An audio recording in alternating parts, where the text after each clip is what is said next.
Hola, ¿qué tal, amigas, amigos? Un gusto saludarlos en este martes 1 de octubre.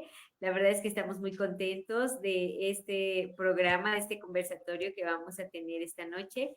Saludarlos y decirles buenos días, buenas tardes o buenas noches, dependiendo del horario en el que estén sintonizando esta transmisión. Y bueno, pues saludo con mucho gusto a mis compañeros, a Luis, a Migue, a Jan. ¿Cómo se encuentran esta noche? ¿Cómo están? Excelente, gracias. Buenas noches. Buenas noches, buenas noches. Aquí estamos, listos. Buenas noches. Bueno, me da mucho gusto saber que están bien y bueno, pues aquí un poquito retrasados, teníamos un poquito ahí de fallas técnicas, pero pues estamos con todo el ánimo. Compartir con ustedes nuestros datos de contacto a los que nos pueden hacer llegar todas sus inquietudes, dudas, sugerencias, comentarios, algún tema que les gustaría que tratáramos en estos conversatorios. La verdad es que ponemos estos medios a su alcance para que se puedan comunicar con nosotros. Será muy grato recibir sus comentarios, retroalimentarnos.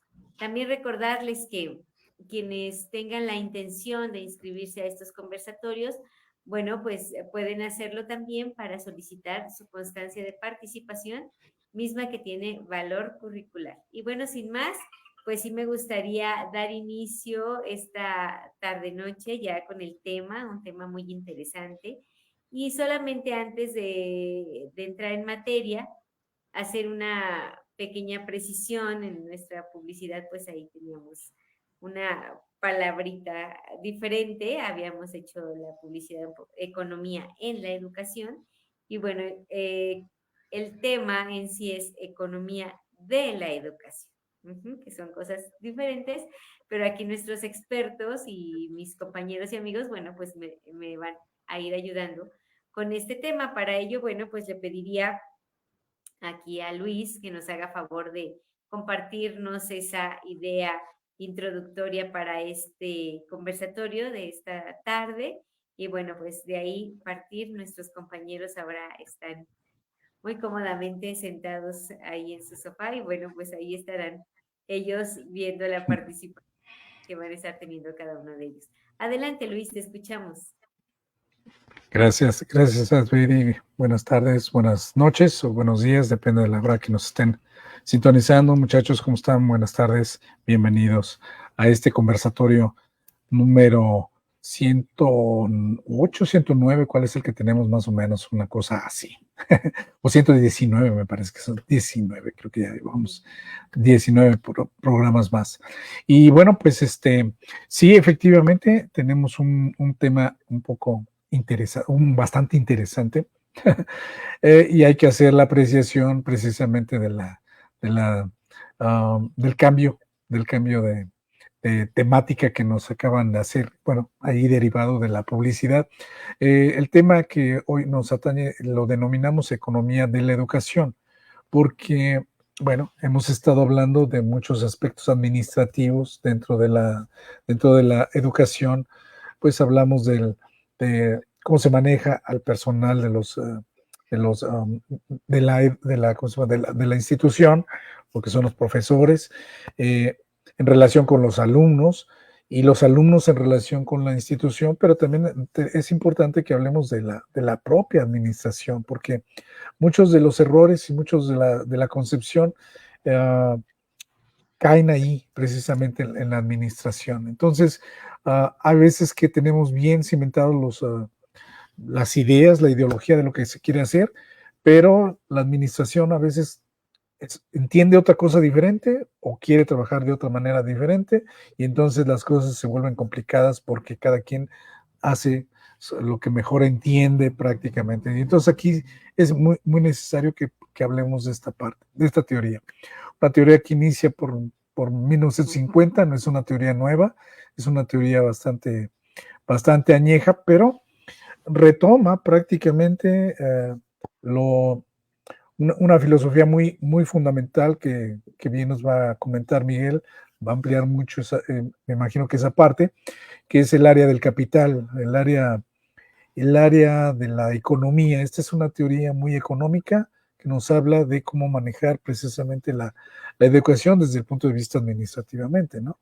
Y La diferencia con la economía en la educación, bueno, pues economía en la educación significa ahorrar recursos en la educación, lo cual pues van junto con pegado, pero la economía de la educación, desde su origen, tiene otro tipo de visión, otro tipo de aplicación, y bueno, iremos entrando en el terreno de la discusión.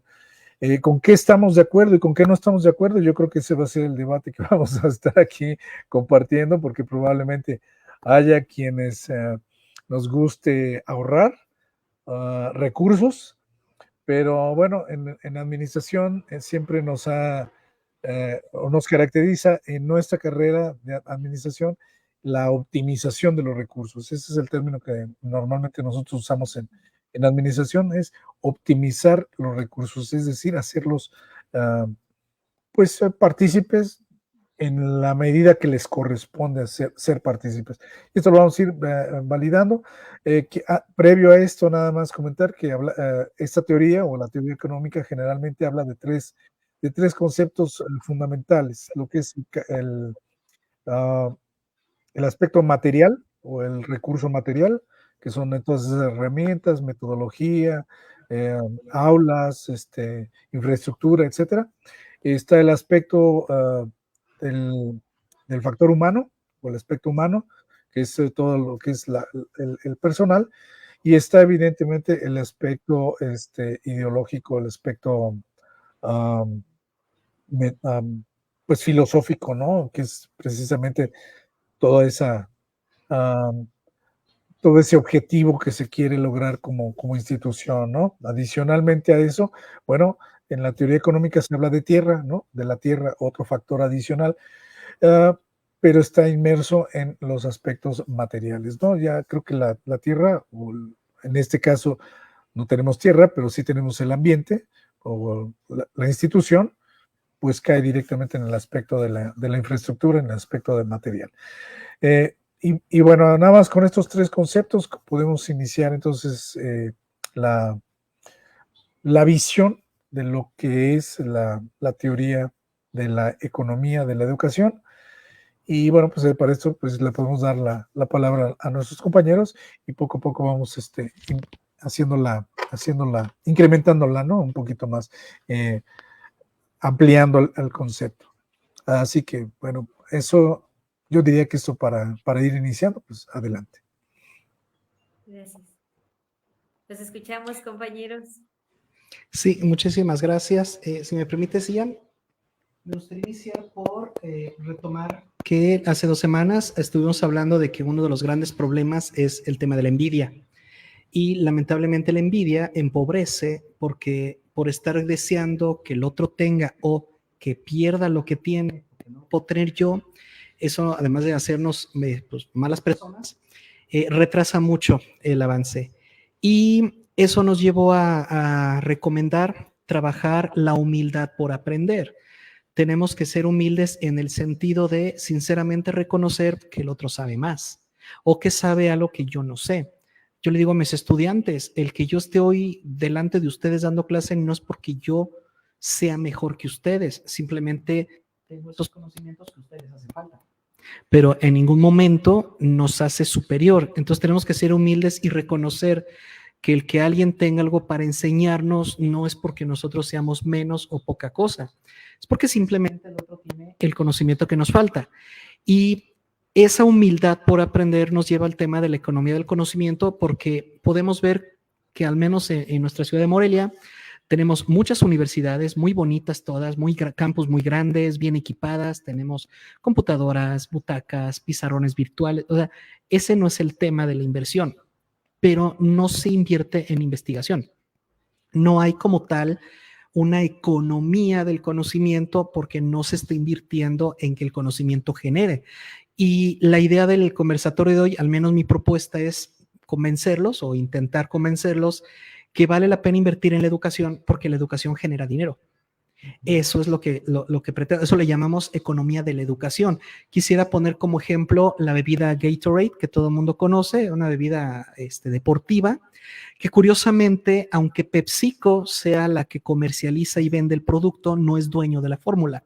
La fórmula se la renta a la Universidad de Miami, porque fue precisamente la Universidad de Miami quien descubrió esta fórmula, la patenta y se la renta a PepsiCo. Entonces, si tú te preguntas, bueno, ¿por qué la Universidad de Miami tiene esos campus? Todo eso, es porque invirtieron en la investigación. Ese es un tema, lo hemos platicado. Si en la Universidad Michoacana, por ejemplo, que tiene la carrera de mecánica, abriera un taller para que los mismos estudiantes practicaran a bajo precio reparaciones mecánicas a vehículos automotores de personas que a lo mejor no tienen dinero para invertir en un taller más grande, ¿no? más comercial. Si tuviera, por ejemplo, tenemos enfermería, tenemos medicina, o sea, yo no sé por qué la Universidad Michoacana no tiene un hospital universidad, si tenemos la gente. Entonces, ese es el error de las universidades, que creen que hay que invertir únicamente en los salones, en los profesores, en el personal, pero no invierten en la investigación. Entonces, no generan, más allá de lo que puedan ganar quizá por las mensualidades de los estudiantes, las privadas, no están generando ingresos. Y las públicas, que no cobran o cobran poco, pues mucho menos, tienen que estar viviendo de lo que el gobierno les asigna cada presupuesto. La economía del conocimiento es eso. ¿Cómo podemos a partir de las universidades generar ingresos? Pero hay que invertir en la investigación para que la gente vea cómo a partir de invertir en la investigación podemos generar recursos que no solo nos permitan seguir manteniendo una educación, sino mejorándola, mejores campus, mejores profesores, ya no tener ese miedo porque hay unas escuelas que me están preguntando, oye, es que ya no sé siquiera si me voy a poder titular, porque está el rumor de que van a hacer a la escuela y de que no puedo titular en ningún. O sea, imagínate el miedo de los estudiantes, porque los dueños de las universidades no invirtieron en la investigación. Esto que les voy a decir es real, no voy a quemar a la UNID, pero una vez me acerqué para decirles, oigan, quiero hacer una investigación, ¿me apoyan? Y ni siquiera les pedí dinero. Les pedí que me felicitaran alumnos que me dieron la investigación y me dijeron tal cual, es que nosotros en la SEP no estamos registrados como una escuela investigadora, estamos registrados como escuela formativa. Y por ese pequeño detalle no pueden invertir en la investigación, lo cual me pareció grave, porque ¿cómo puedes tú generar ingresos sin investigar? Y bueno, ya para no extenderme demasiado, ya en resumen, la economía del conocimiento es cuando tú inviertes en investigación para generar ingresos. No sé si quieras agregar algo más, Ian. Muy, muy interesante lo que comentan, porque precisamente, lamentablemente aquí en México se da mucho el hecho de que le ponen más atención al estar produciendo ahora sí que los profesionistas, que no le ponen atención a si realmente tienen calidad de profesionistas. Sí, me he topado, sobre todo en mi pueblo, con muchísimos chavos, tal cual chavos, que acaban de recién salir de alguna ingeniería, de alguna licenciatura, y no tienen ni siquiera los conocimientos básicos para ejercer. Y eso, pues, ¿qué provoca? Que ni siquiera vayan con ellos, ni siquiera los toman en cuenta. Van con los que ya tienen más experiencia o los que tienen más años trabajando, y pues a los chavos ni siquiera los pelan. Es más, voy a hablar de mi caso cuando estuve buscando trabajo precisamente. Muchos me ofrecían trabajo, pero le dudaban. ¿Por qué? Por falta de experiencia. Precisamente me decían, "Es que no sabemos si cuentas con los conocimientos". Y yo les pero mega juraba esto, yo lo domino, esto yo lo sé, pero por la falta de experiencia no me querían contratar. O en su defecto me querían contratar con sueldos muy bajos, competitivo, así le llaman. Y vaya, explotado tal cual. Se aprovechan mucho de esa situación de que pues uno va recién salido, sin tanta experiencia, y, y ahora sí que buscan como esta mano de obra barata, y la verdad es que no está suave, la verdad, no está nada suave, porque ¿cómo quieres que un alumno aprenda, o bueno, que un recién egresado aprenda y te genere de verdad ganancias si ni siquiera le das una propuesta atractiva para que se quede? Es que ahí entra en la investigación. Exacto. Si tienes al alumno y lo mandas a investigar, está generando temas, datos, conocimientos, saberes. O en su defecto, ya lo estás haciendo que genere experiencia. Es otro tipo de experiencia, porque lo que no sé en el campo, a partir de mi investigación, el que tiene experiencia no sabe lo que yo investigué. Exacto. Y ese son puntos que dices, ay, ¿a poco sí? Sí, realmente sí afecta. Voy a poner otro caso. Supongamos un ingeniero agrónomo, ¿no? Va recién egresado. ¿Cómo realmente va a saber trabajar las tierras si nunca lo pusieron a un campo, si nunca lo pusieron a trabajar realmente una tierra en sus prácticas, Ujú. si nunca lo pusieron a hacer investigación para dar innovación en su defecto para que sepa cómo hacer las cosas? Porque hoy en día lamentablemente no hay innovación, la verdad, no hay innovación. Únicamente hay mejora de lo que ya está. Lo que está simplemente lo hacen más práctico, más cómodo, más eficiente, pero realmente no hay nada nuevo. Lo nuevo tarda años en desarrollarse. Y justamente está este detalle de que no, pues les interesa más que nada que se titulen, que se gradúen, en lugar de que realmente salgan con los conocimientos que necesitan. Y muchas escuelas hacen esto de decir, pues ya no importa, te falta un puntito, ten, salte. Es que si la escuela es una empresa, la empresa tiene activos. Exacto, Un activo es aquello que le hace a la empresa ganar. Entonces, ¿cuál sería el activo más importante de una escuela? Sus alumnos. exacto, Porque sus alumnos tienen que generar ingresos a la misma escuela. sí, Y ese es el tema, que las escuelas no explotan esos activos. Bueno, el profesor también es un activo porque es el que te mantiene al cliente, al alumno. Y las universidades tampoco aprovechan al profesor de manera activa. Y para darle la palabra a nuestros compañeros, veamos lo que han hecho con humildad, veamos lo que otras universidades, otros países han hecho respecto a la economía de la educación y comparemos con México. Pero otros países como Estados Unidos, que de repente ves cómo buscan lo mejor que hay en otros países y al ver que no hay apoyo, se los llevan a Estados Unidos. sí, Y al rato te enteras que fue un mexicano el que creó tal, el que hizo tal patente, el que ya está revolucionando la industria, como decías, innovando, y resulta que era claro. mexicano. Es donde Entonces, viene la frase que dicen, hay talento, falta apoyarlo. ¿y por qué? Porque las universidades no han entendido en México lo que las universidades en otros países sí entendieron. Invierten en los estudiantes. Y hasta eso ni siquiera son en casos así como que muy complejos realmente. Hay cosas que les van a generar muchísimo más negocio, muchísimo, muchísimo más negocio, pero lo están dejando de largo. Ahora sí que decía una maestra, descuidan los pesos por ganar centavos. Exacto. Hoy Harvard, la Harvard, no empezó siendo Sí, Harvard, no, empezó siendo Harvardcillo, sí, pero al generar tanto profesional de calidad, porque invirtieron en buenos docentes, en investigación, ahora puedes ver que todo el mundo muere por estar en Harvard y las mensualidades que cobran. Porque hay sí, gente que se titula y tal, le quedan 15, 20 años por pagar las colegiaturas. sí, claro. Cuando aquí en México tienes un alumno con deudas y en lugar de decirle no, y luego pagas, porque prefiero invertir en ti, en que trabajes, porque trabajando me vas a pagar, ¿qué haces? Te ahogo, te asfixio porque no tienes para pagar, hago que renuncies a la escuela y en lugar de tener alguien que aporte dinero, lo que tengo es un desempleado más. Sí, claro. Entonces, no sé qué opinan nuestros compañeros, pero esa sería la economía de la educación a grandes rasgos. Muchas gracias. Luis, ¿quieres compartirnos algo? Sí, bueno, creo que sí es importante. Que mira, creo que sí. Hay que distinguir, bueno, hay que ir a la raíz primero y hay que distinguir en la raíz precisamente lo que el capitalismo nos enseñó desde 1700 y feria, por allá con Adam Smith, a quien se le atribuye toda la teoría económica y económica del capitalismo, pues precisamente es el reunir una serie de recursos y ponerlos a trabajar con la intención de generar riqueza. De hecho, Adam Smith tiene su teoría o su filosofía de la generación de riqueza, así se llama su teoría, o sea, es poner recursos en un proyecto y poderlo llevar a generar más ingreso, que es a lo que se refiere Miguel con la parte de la inversión. Para 1950 llega un filósofo, más bien es un economista, un economista norteamericano que se llama Theodore Schultz, y Theodore Schultz retoma precisamente todo ese concepto capitalista y se lo pone precisamente a las universidades y a las instituciones y les dice, bueno, hay que aprender a invertir y hay que aprender a invertir en el capital humano, o sea, prácticamente.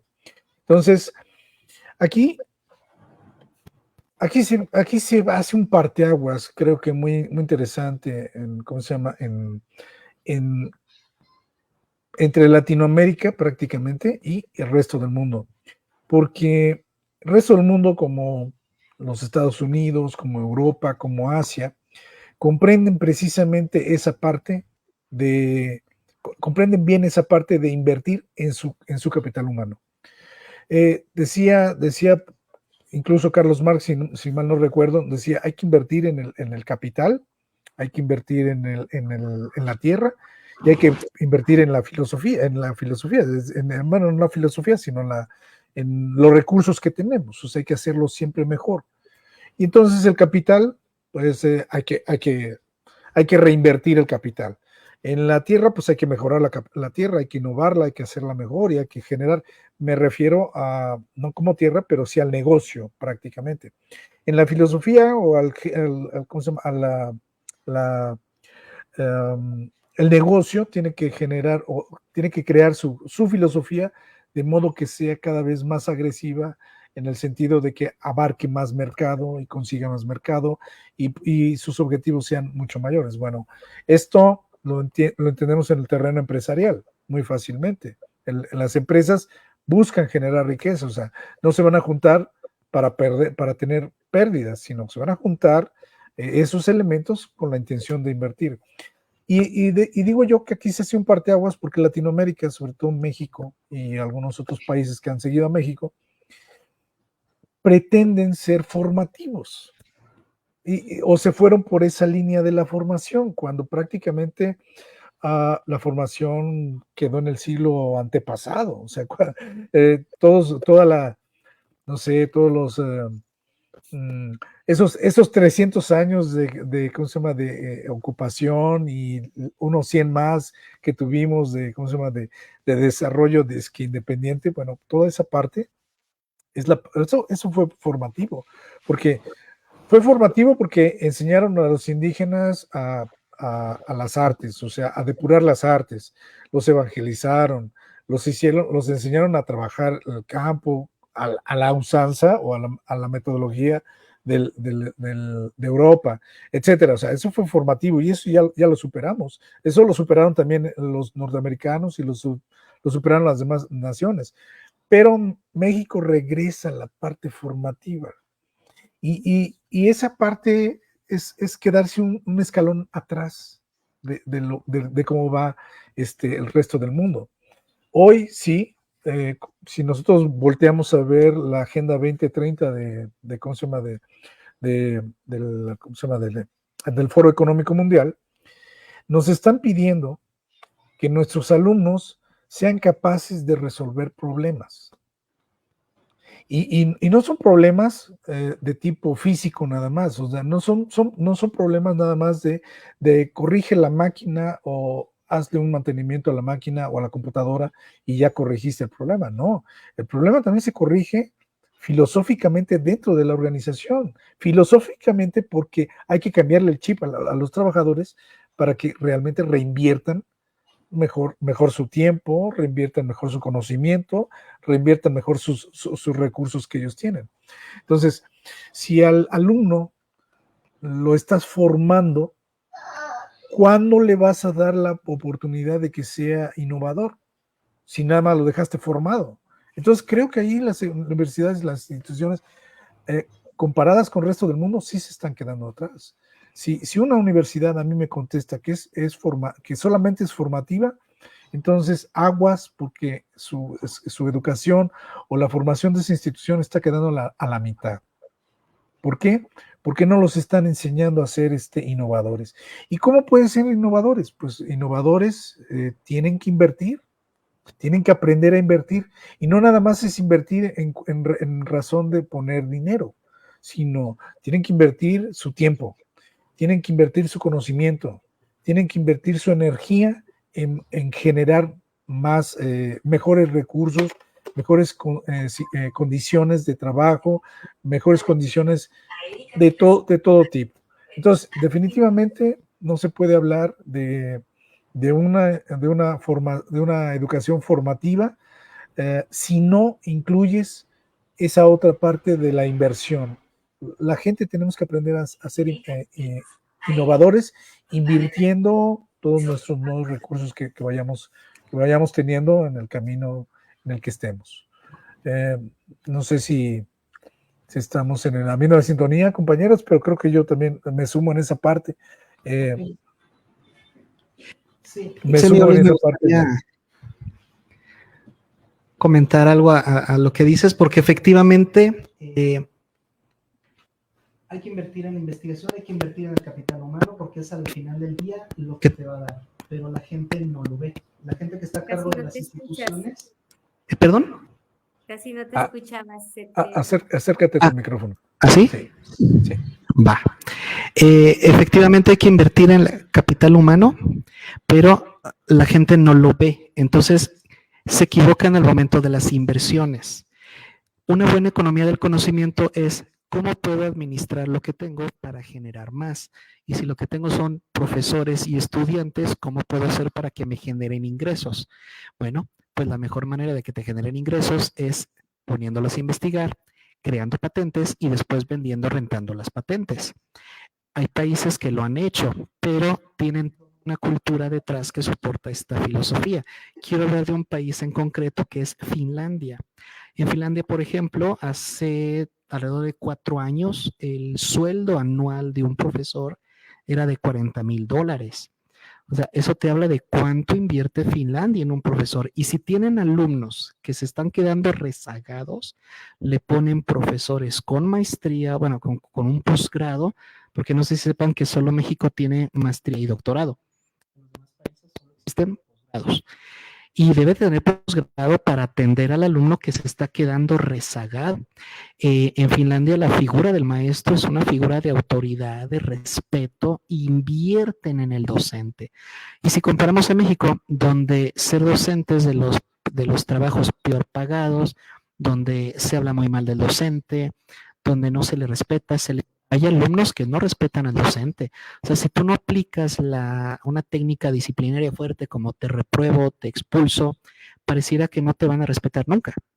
Entonces, y tú dirás, es que el profesor tiene que hacerse respetar. Es que ¿cómo puede el profesor solo luchar contra una sociedad que tiene años diciéndole al alumno, el profe ni sabe tanto, el profe ni es tan bueno, seguro sabes tú más.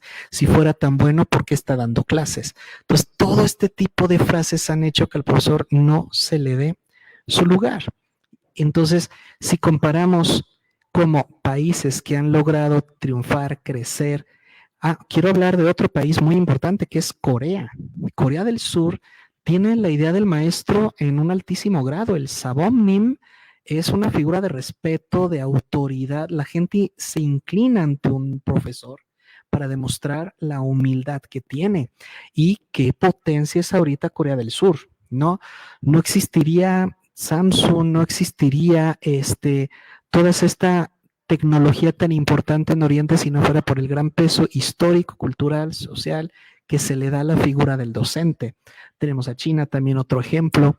¿No se les hace curioso que los países donde el profesor, donde ser maestro es de las mejores reputaciones que uno puede tener, no es también los países más avanzados? Lo platicaba hace 2 semanas. Si comparamos las patentes que registra China cada año con las patentes que registra México, bueno, o sea, nada que ver. Incluso con monstruos como Estados Unidos no les llegan. O sea, ¿por qué China empezó a generar patentes y patentes y patentes? Porque invierten en la investigación. Hace años, cuando Steve Jobs sacó su primer iPhone, muchos pensaron, no la va a hacer. Saber hacer computadoras no te da derecho de saber hacer teléfonos. Pero ¿qué fue lo que hizo Steve Jobs? Buscó a los mejores creadores de teléfonos y dijo, ¿quién se va a encargar de la cámara? Y generó un grupo que solo se encargaba de cámara. ¿Quién se va a encargar de pantalla? Y generó. Apple, tú puedes decir que los iPhone y los Galaxy se pelean, pero curiosamente Apple le compra a Samsung las pantallas y los procesadores. O sea, Apple es el monstruo que es porque tiene la humildad de decir, pues sí, yo soy muy fregón, pero las Samsung hace mejores pantallas, se las compro a ellos, ¿no? Cosa que en México lamentablemente muchas veces no pasa. Por orgullo, por vanidad o por envidia no le compras al de enfrente sabiendo que el de enfrente te va a dar mejores insumos, mejores materias primas. Invertir en la educación o la economía de la educación es eso. Invierte en tus profesores. Si tienes profesores con talento, con experiencia, con saberes, reténlos, porque es muy fácil decir que el capital humano se encarga únicamente de motivar al alumno, al personal, pero no. Curiosamente, los dos pilares del gestionar el capital humano es retener y motivar. Y curiosamente, lo que las escuelas hacen con los profesores no es ni retener ni motivar. A la de cambios, te despiden, ya no te renovan el contrato y se desaparece el profesor. Y lo de motivar, menos, porque no hay incrementos en los salarios, no hay como tal una forma no hay un cuadro de honor para el docente, no existe figura de cátedra en las universidades privadas, lo cual es lamentable. Entonces, si no motivas y retienes, no estás haciendo una buena gestión del capital humano y tus activos más importantes, que son profesores y alumnos, no les estás sacando ganancia. Tienes una pésima economía del conocimiento si no le sacas jugo a tus profesores y a tus docentes. Perdón, a tus docentes y a tus estudiantes. No sé qué opinas tú, Ian. Uy, bastante profundo y bastante interesante lo que comentan, porque ay, caray, es triste, la verdad es muy triste, el que un país no se preocupe por realmente generar más conocimiento, o que sí lo generan, pero prefieren censurarlo muchas veces. Platicaba hace un tiempo con mi papá de que él me decía, no, es que tiene una amiga que investigó las cucarachas, que no sé qué, y que generó como tal una medicina que era tratamiento para el cáncer. Ni siquiera era la cura, era tratamiento. Pero ¿qué pasó? Pues el gobierno dijo, ¿sabes qué? Sabes demasiado y desapareció, ya no volvió a saber de ella. Y así como esos casos hay muchísimos casos. Déjame, te cuento algo, les comparto. Conocí a un profesor físico-matemático de lo mejor que hay. O sea, el señor resolvió un problema que tenía un siglo sin resolver. Mexicano, moreliano, lo resolvió. Y resulta que pues, lo empezaron a apoyar. En Londres le mandaron una beca para que investigara. Y él empezó una investigación que era usar los cuadrados mágicos y semimágicos para detectar cáncer, donde él pretendía que se usara la figura del cuadrado mágico y del semicuadrado mágico para visualizar el correcto funcionamiento de los órganos. Cuando México se enteró de lo que estaba haciendo, le negó la beca a Londres y nunca volvió a continuar su investigación. Terminó sus días siendo profesor, muy buen profesor, pero nunca continuó su investigación porque no hubo apoyo. Entonces, casos como estos de seguro hay millones. Sí, claro. México es muy grande. Porque, a ver, ojalá que nos escuchen estén a cargo de universidades porque de verdad las patentes dejan muchísimo dinero. Todo lo que es innovación deja, porque nadie más lo tiene. O sea, la patente es eso, la patente es un derecho exclusivo que te da sobre esa tecnología. Tecnología no es un aparato, tecnología es conocimiento, es método, es aplicación. Eso es tecnología y es lo que hay muchos que no entienden todavía. Dicen que México no se lee mucho, pero tampoco se publica mucho. ¿Y sabes por qué no publican? Porque si tú quieres acercarte a una editorial y decirle, oye, tengo una investigación bien padre, publica mi libro, no. Tú paga tu publicación. Si algo me queda claro es que al menos en países de tercer mundo le dan más peso a lo que es farándula, a lo que es entretenimiento, que a la verdadera investigación. Claro ejemplo, La Casa de los Famosos. Es un programa que no te aporta en lo más mínimo, según que es que conciencia social y que es que análisis. No es cierto, eso es puro show, eso es puro marketing, es pura venta. Sí, eso es puro negocio, nada más no hay un verdadero aporte como tal. Eso lo único que hace es generar morbo, generar amarillismo entre la población en general. Y realmente cuando quieres hacer algún programa de interés como el conversatorio académico o como Malviajados, realmente no se le da apoyo como tal y la misma gente ni siquiera le da el foco, ¿sí? Hasta prefieren ver otras cosas. Y insisto, es muy triste la verdad que le den más peso a este tipo de cosas, a este tipo de conocimientos, entre comillas, porque realmente hay muchísimo talento, me consta que hay demasiado talento aquí en México, hay muchísimo talento, pero efectivamente hace falta apoyo y hace falta sobre todo visión, ¿sí? Muchísimas empresas y muchísimas instituciones no tienen la visión. Voy a contar una anécdota rapidita. cuando así mi primer trabajo formal que tuve, formal, donde ya estaba a punto de firmar, no firmé obviamente, si no, no estaría aquí. No era mal el trabajo, pero digo, dentro de todo estaba bien, estaba más o menos pagado y estaba más o menos. Pero la cosa es que yo empecé a sugerir ideas. Yo empecé a sugerir, vamos a meter este proyecto de y vamos a meter esto otro. Pero realmente me sorprendí que por comodidad, por según falta de practicidad y porque tomaba mucho tiempo, no querían tomar la iniciativa de llevar a cabo los proyectos que yo propuse. Me decían, ¿y como cuánto tiempo te vas a tardar? Le digo, no, pues sí me tardaré un poquito si es que no me dan apoyo. Y no me decían nada, con la pura mirada me lo decían todo. Y ahí fue donde me di cuenta que a veces, por ya temas más de principios de valores que tiene cada persona, no hay una visión adecuada, no hay una correcta, ¿cómo decirlo si que suena feo? No hay un panorama completo, por así decirlo, solo hay un panorama de aquellos que están al mando. Y lamentablemente México es uno de los países que si en algo se destaca es en tener malos líderes, ¿sí? Y no es tanto porque el líder sea en sí malo, sino porque la misma gente no le da ni siquiera la facilidad para ser un buen líder. Ese es el tema de la visión. La economía de la educación Exacto. es lo que te amplía la Finalmente visión. es un ciclo vicioso en donde quienes están al mando no generan buena economía de la educación, los que salen pues hacen malos líderes y se repite Correcto. ese ciclo sin fin. Y aquí me gustaría lanzar una pregunta que sería, si queremos cambiar la economía de la educación, ¿tendríamos que comenzar por estudiantes, por maestros o por el sistema? Bueno, pues el sistema es el que se encarga de todo, así que seguramente Luis va a estar de acuerdo con que primero el sistema. No, es que ahí va. Una cosa es un estudiante y otra cosa es el sistema que está generando la creación del estudiante como tal. Es ¿sí? que es el Pero sistema. Ahí va. ¿Cuántos estudiantes no hay que no encajan en el sistema? No. Por eso habría que cambiar el sistema para que encajaran. Pero no solo encajaran, sino los explotaran a su máximo Es que es a lo que provecho. voy. O sea, el sistema está de acuerdo a un cierto tipo de estudiante. Pero Sí, por hay eso mucho... primero el sistema. Una vez que tienes un buen sistema, y entonces buscas a los mejores docentes para ejecutar el sistema de manera correcta.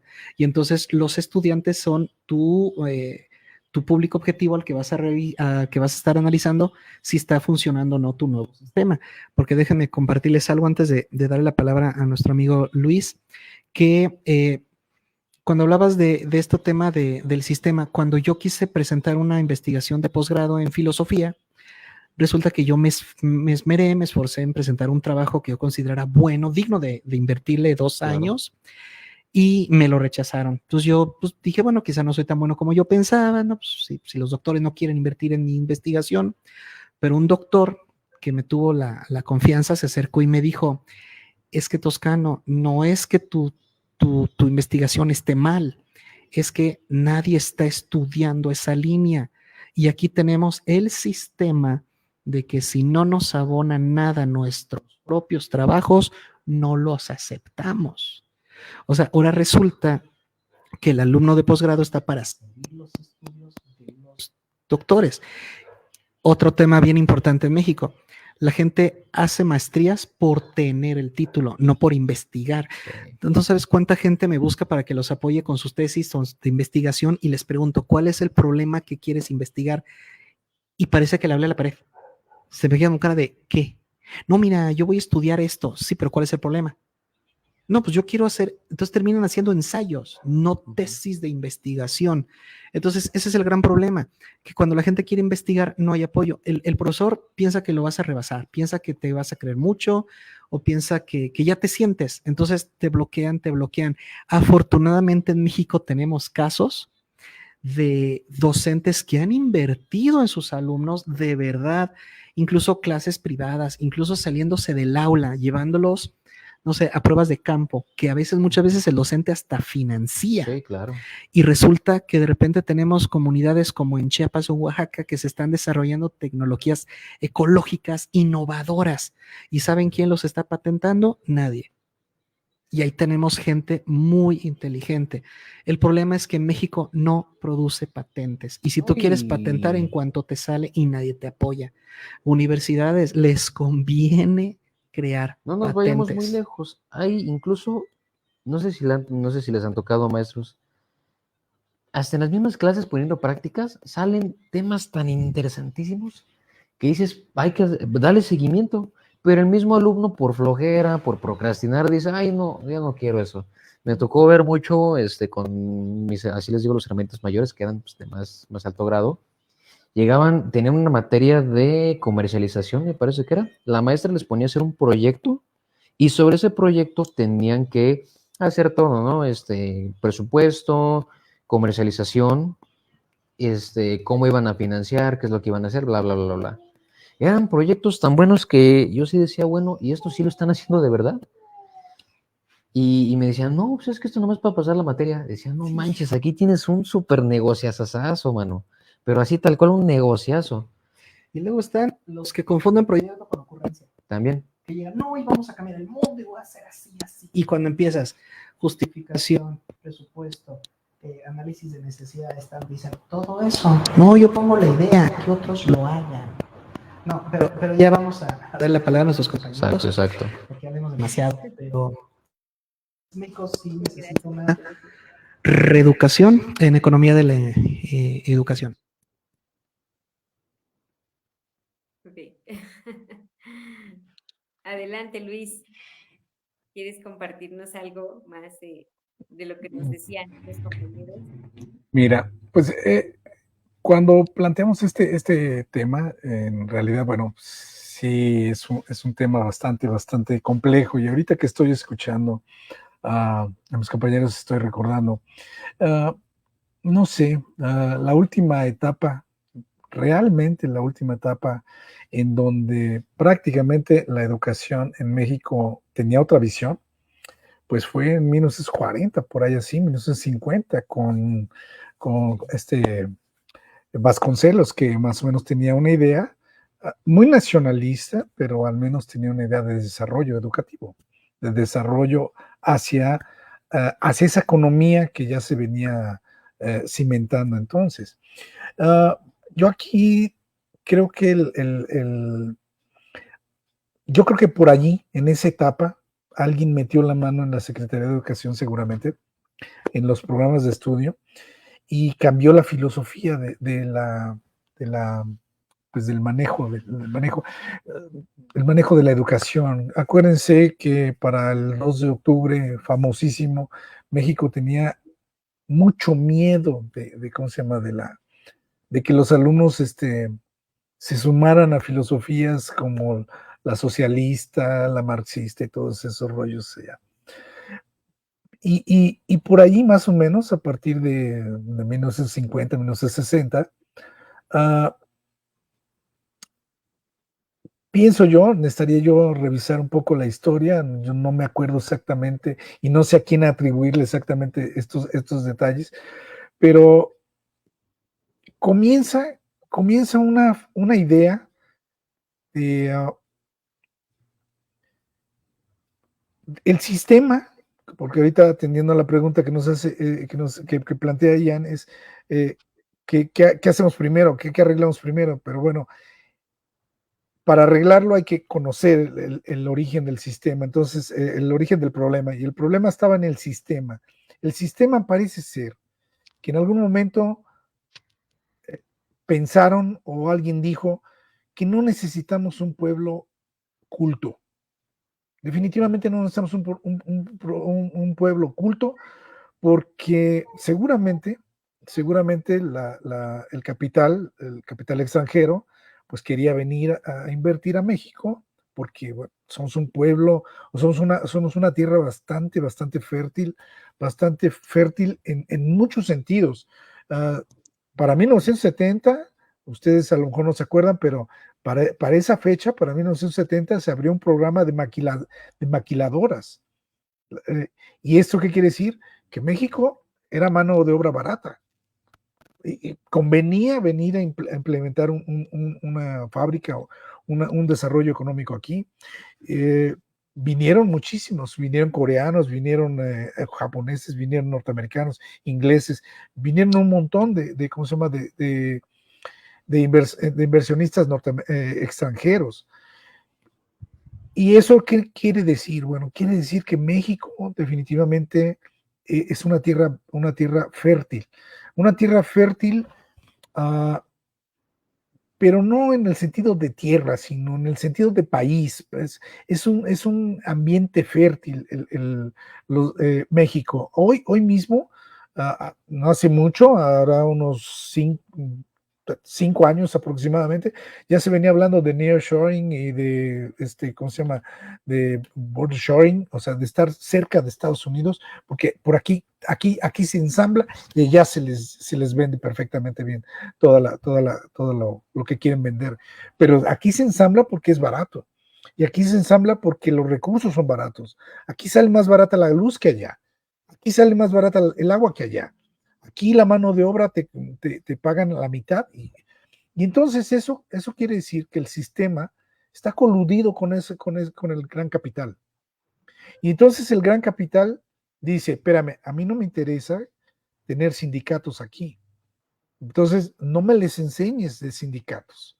Y si el sindicalismo habla de desarrollo social, no me les enseñes de desarrollo social. Si el sindicalismo va a implicar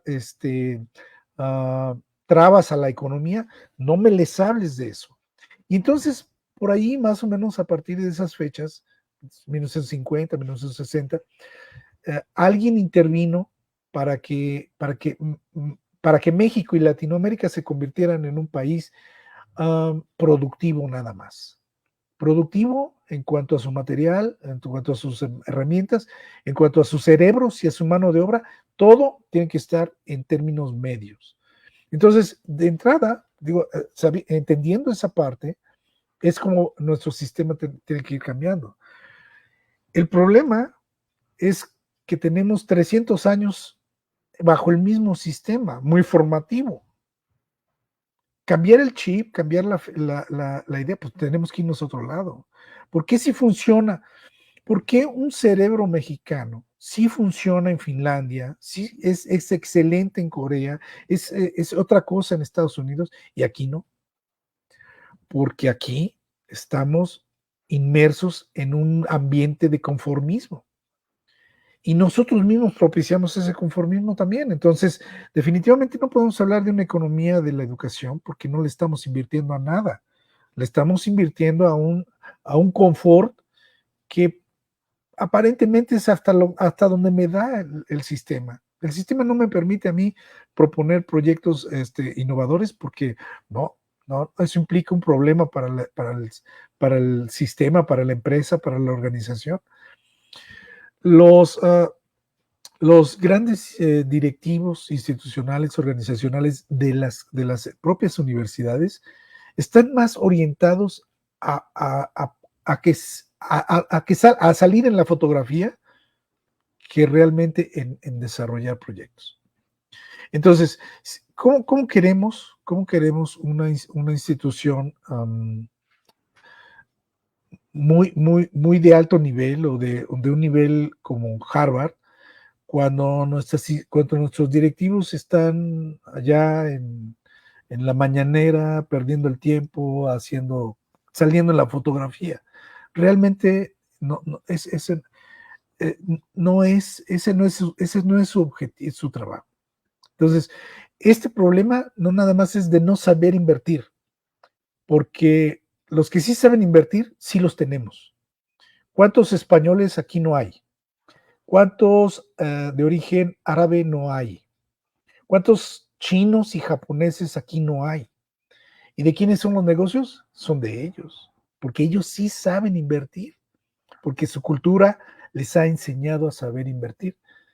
Y los grandes capitales no son mexicanos, los grandes capitales no son mexicanos, los acabo de mencionar.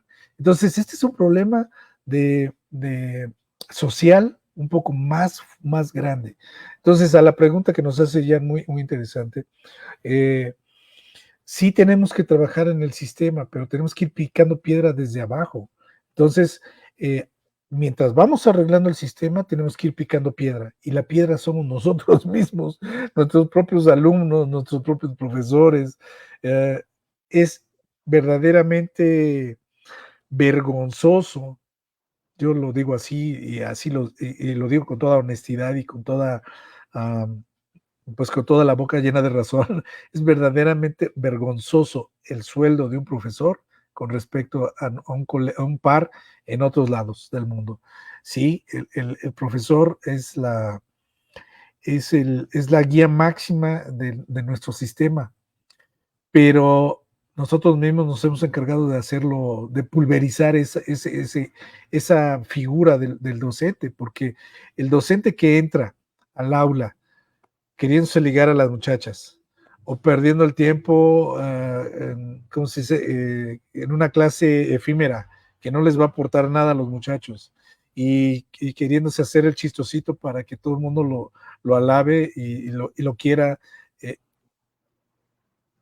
Nos hemos encargado de pulverizar la imagen del profesor y el sistema lo ha hecho peor, porque el sistema, no me dejarán mentir, pero el profesor no es profesor de origen. Todos somos profesionistas en el ejercicio de la docencia y eso ha abaratado la profesión definitivamente. Entonces hay muchos elementos que tenemos que ir manejando en esto de la economía de la educación. Yo quisiera cerrar mi participación con 3 conceptos importantes. Ya los había comentado en algún ¿cómo se dice? En algún conversatorio anterior, pero va muy ad hoc con lo que estamos platicando. Tenemos en administración tenemos 3 conceptos que son fundamentales. El primero es el de lo eficiente o los indicadores de efectividad, efectivo es el primer concepto. Eficiente sería el segundo, el eficaz sería el segundo concepto y el último sería el de eficiente. Estos conceptos son graduales, van creciendo. Ser efectivo es hacer las cosas sin darnos cuenta cómo, o sea, sin tomar en cuenta una razón, pero conseguir el objetivo. ¿Cómo? No sé, pero hay que conseguirlo. Eso es ser efectivo. Eficaz es hacerlo bien, cuidando los recursos que tienes. Eso sería conseguir el objetivo, hacerlo de manera eficaz, hacerlo bien con los objetivos, ahorrando, administrándolos, etcétera. Pero eficiente es conseguir el objetivo, pero de la mejor manera posible, cuidando, ahorrando, distribuyéndolo, aplicándolo de la mejor manera posible. Bueno, estos 3 conceptos están reflejados en el mundo. Hay países muy eficientes, hay países muy eficaces y hay países efectivos. Y creo que no somos de los 2 primeros. Muchas gracias, Luis. Compañeros, ¿quieren compartirnos algo? Estamos por cerrar el conversatorio. Escuchamos sus aportaciones. Adelante. Muchas gracias. Pues compartirles cómo yo, ya hablando desde mi persona, me he llevado muchas desilusiones por vivir en un país que tiene una pésima economía del conocimiento. La última que recuerdo fue para una escuela privada de radiología que les diseñé un aula virtual para enseñar radiología. Fue súper complicado porque teníamos que ver cómo usar un aula virtual para enseñar a distancia, pero que incluya los elementos médicos necesarios para un radiólogo. Entonces, usé varias cámaras de iPhone que conseguí para hacer un mapeo en 3D de un humano, ponerles los nombres en español y en inglés a cada hueso, la verdad, crear varias capas, ¿no? Para que fuera hueso, arterias, bla, bla, bla. Fue un trabajo que hice de manera voluntaria y que cuando yo me despedí de esa institución, pues me llevé mi trabajo. Ellos dijeron, no, lo compramos. Y tristemente me ofrecieron 5,000 pesos por el aula virtual. 5,000 pesos. ¿Puedes creerlo? Entonces, programas o investigaciones que pude haber vendido arriba del, ¿qué te gusta? 800,000, 1,000,000 de plano, me quieren dar 5,000. A ese nivel de pésima o de economía del conocimiento hay en México hasta parece que está mal saber. Los papás tienen que poner de su muchísimo, porque de repente el papá le dice al hijo, ¿para qué estudias? Mira, yo sin estudiar, ve todo lo que tengo, ve todo lo que no, hombre, mejor ponte a trabajar. Te dices, ese conocimiento me va a dar más. Si tú sin saber lograste esto, imagínate conociendo. Investigaciones para generar patentes y venderlas a muy buen precio.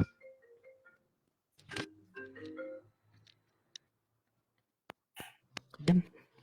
Ay, caray. Pues la verdad es que ya para concluir, híjole, siempre, como decía en el conversatorio pasado, incitarlos a que nunca dejen de leer, a que nunca dejen de aprender, aunque sea por gusto, pero nunca dejen de hacerlo.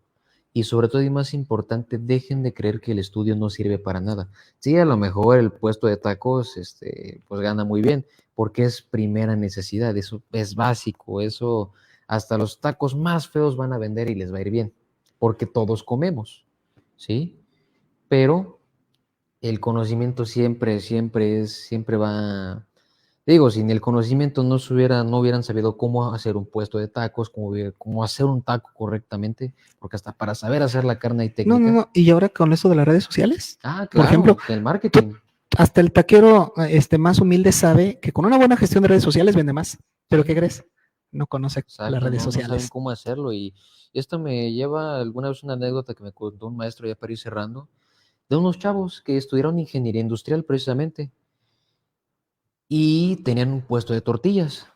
Bueno, con todo el conocimiento de la ingeniería lo aplicaron a su puesto de tortillas y mucha gente los reventó. Es que para qué estudiaste, mejor te hubieras dedicado. Bueno, incrementaron sus ventas y reducieron sus costos. El negocio lo llevaron, pero a escala gigantesca, gracias al haber aplicado esos conocimientos. ¿Sí? De no saber nada a ya prácticamente saber cómo llevar un negocio de una manera más correcta, pues hasta la fecha siguen vendiendo muchísimo y todo por no dejarse llevar por esa idea de que es que estudiar no sirve para nada. Por las envidias. El secreto está en humildad. Si yo veo que alguien sabe, oye, pues qué padre, mucha suerte.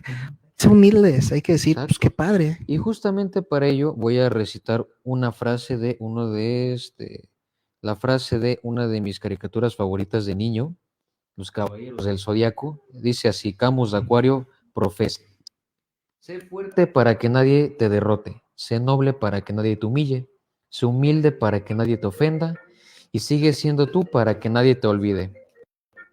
Y yo con eso prácticamente pues cierro mi participación y insisto, nunca dejen de aprender. Así sea por gusto, o sea para obtener algo, nunca dejen de aprender. Siempre es bueno. Sean humildes, sean fuertes, sean ustedes mismos. No hay nada como que sean ustedes mismos.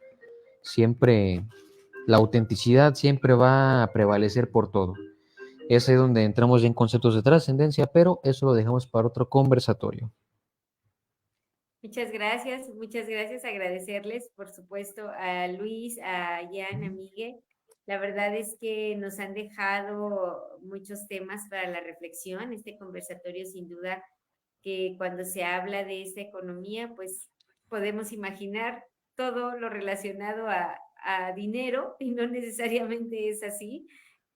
Cierto es que pues ponen el dedo en la llaga de lo que vivimos en nuestro país, la realidad que enfrentamos, la realidad a la que se enfrentan muchos de los docentes también, porque si bien es cierto, ustedes aquí estuvieron también, pues, conversando justamente de qué es a lo que se enfrentan, yo creo que también hace falta, y me gustaría hacer esa breve aportación, que también el docente se la termine creyendo, ¿no? Porque lo hemos platicado en muchos otros conversatorios de, ay, pues aquí es así, no importa, no te prepares, ya no, no, no sé, no le pongas entusiasmo, no le pongas ganas, no le pongas pasión a la clase, tú nada más cumple con los 40 minutos o con lo que es y pues párale de contar, ¿no? Entonces yo creo que ejemplos sí hay muchos, bien lo decía Migue, en otros países, algunas ocasiones hemos tenido la oportunidad de ver en videos como algunos profesores pues justo rebasan esa línea y se convierten más allá como en líderes, ¿no? Que también lo hemos platicado en el conversatorio, y dejan huella en los alumnos, pero por ese entusiasmo, por esa ansia de ser distintos y diferentes, ¿no? Entonces, la verdad es que nos llevamos mucho para la reflexión y bueno, pues agradecer el favor de su atención, recordarles que tenemos una cita el próximo martes en punto de las 7:30. Que tengan una excelente noche y hasta la próxima. Muchas gracias.